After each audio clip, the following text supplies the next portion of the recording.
தமிழக வெற்றி கழகத்தினுடைய வழக்கறிஞர் பிரிவினுடைய மாநில நிர்வாகியும் சென்னை உயர்நீதிமன்றத்தினுடைய வழக்கறிஞர் சக்கரவர்த்தி நம்மோடு இருக்கார். நாம் அவருடன் நேரடியாக பேசுவோம். சார் வணக்கம்.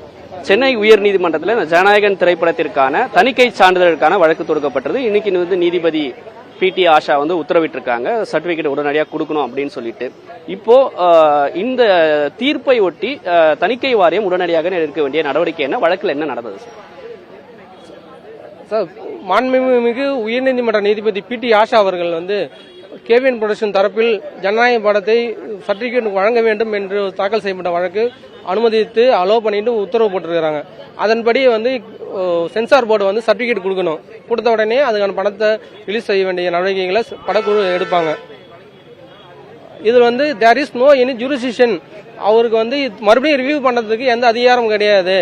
இவங்க ஹைகோர்ட்ல இவ்வளவு கடைசி நேரம் வரைக்கும் வச்சிருந்துட்டு கடைசி நேரத்தில் நாங்கள் ரிவ்யூ பண்ண போறோம் அப்படின்னு சொல்றது வேணும்னே மக்கள் எல்லாம் பொதுமக்கள் ரசிகர்கள் மட்டுமல்லாமல் தமிழக மக்களை எதிர்பார்த்து கொண்டு இருக்கு, அவளோட எதிர்பார்த்து கொண்டு இருக்கிற இந்த படத்தை வேண்டும்னே தடை செய்யணும் அப்படின்னு அரசியல் உள்நோக்கத்தால அவங்க சென்சார் போர்டுடைய சேர்பர்சன்ஸ் அவங்க அந்த மாதிரி பண்ணியிருக்கிறாங்க.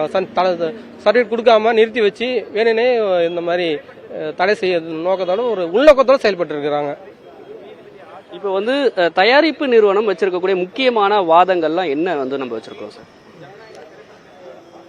தயாரிப்பு நிறுவனத்திலிருந்து என்ன வாதங்கள் முக்கியமாக வைக்கப்பட்டது என்றால், தேர் இஸ் நோ ஒன்ஸ் அவங்க சென்சார் போர்டுக்கு சப்மிட் பண்றாங்க, அவங்க என்னென்ன பரிந்துரைகள் எல்லாம் கட் செய்யறது, அது மீட் பண்றது, என்னென்ன பரிந்துரைகள் கொடுத்தாங்களோ அது அனைத்து பரிந்துரைகளும் அனைத்து அது நிவர்த்தி செய்யப்பட்டு மறுபடியும் அது ரீசப்மிட் செய்யப்பட்டுள்ளது.